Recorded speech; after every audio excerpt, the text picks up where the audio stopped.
दोस्तों नमस्कार, जय हिंद, वंदे मातरम। त्रैमासिक परीक्षा कक्षा 9वीं एमपी बोर्ड वाले स्टूडेंट का जो पहला पेपर 18 तारीख को है, इसके लिए हम लेकर आ चुके हैं। ये आपकी किताब पर आधारित मोस्ट इम्पोर्टेंट क्वेश्चन पेपर है। इसको आप ज़रूर याद करेंगे। सारे क्वेश्चन पेपर आपको इसी तरह देखने को मिलेंगे। तो आइए स्टार्ट करते हैं बिना देर किए। कक्षा 9वीं विषय हिंदी 18 तारीख के लिए हमारा टारगेट वाला पेपर, अधिक से अधिक नंबर आपको हम जरूर दिलवा कर रहेंगे। देखिए, सबसे पहला प्रश्न है, सही विकल्प चुनकर लिखिए में। किस काल को स्वर्ण काल कहा जाता है? तो दोस्तों मैं डायरेक्ट आप लोगों को आंसर बताऊंगा, आप याद कर लेना।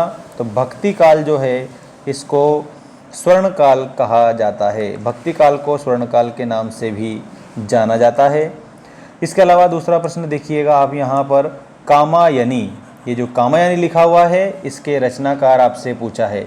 तो कामायनी की रचना करने वाले थे जयशंकर प्रसाद।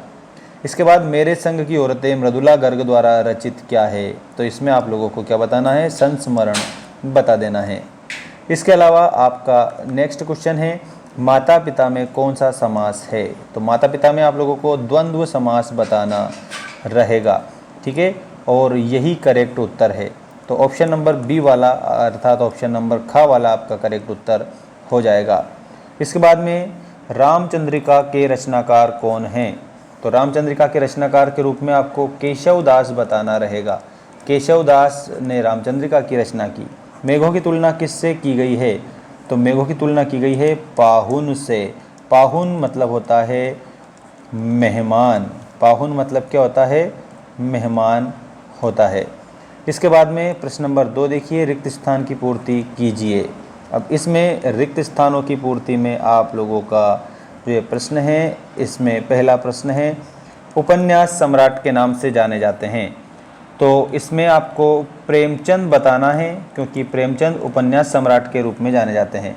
पंचतंत्र में समास है, तो पंचतंत्र में यहाँ पर द्वंद्व समास हो जाएगा।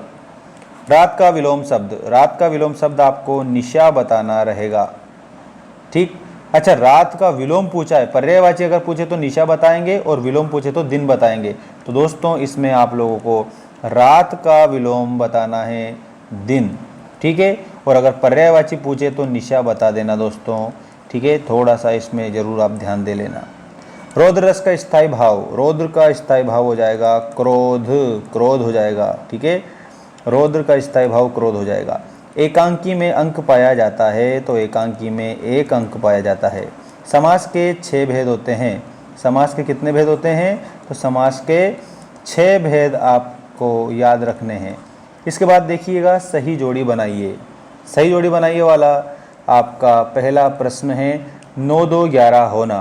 तो 9 2 11 होने का मतलब आप लोगों को इसमें क्या लिखना है? भाग जाना। 9 2 11 होना मतलब भाग जाना, ठीक है।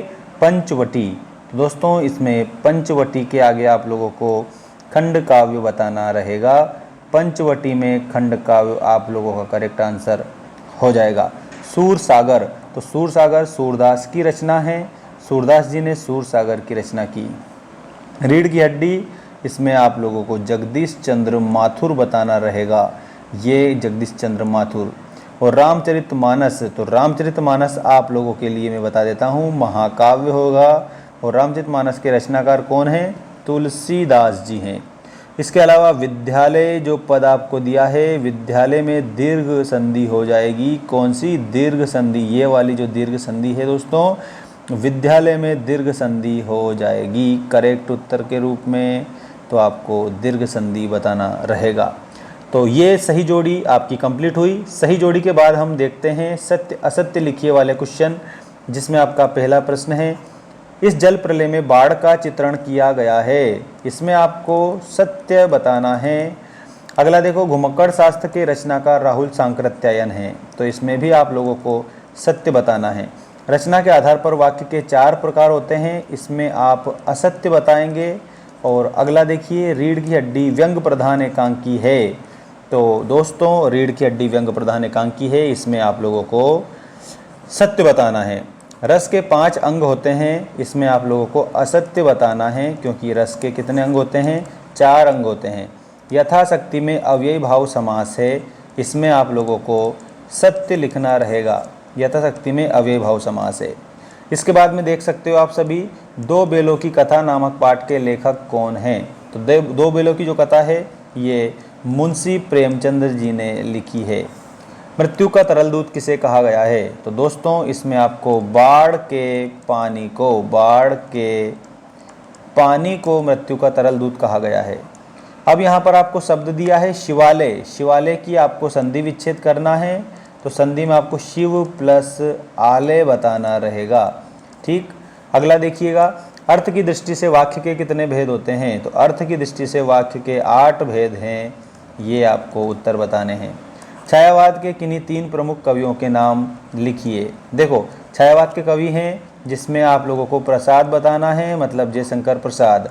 इसके अलावा आपको पंत बताना है, मतलब सुमित्रानंदन पंत। और उसके बाद में निराला बताना है, मतलब कि सूर्यकांत त्रिपाठी निराला। ठीक, तो ये छायावाद के कवि हैं। इसके अलावा गद्य की 2 विधाओं के नाम पूछे हैं, तो आप इसमें नाटक और कहानी बता सकते हैं, निबंध नाटक बता सकते हैं। नाटक कहानी ये दोनों गद्य की विधाएं हैं। ठीक है ना। अब हम अगले वीडियो में आपको अगली चीज़ बताएंगे।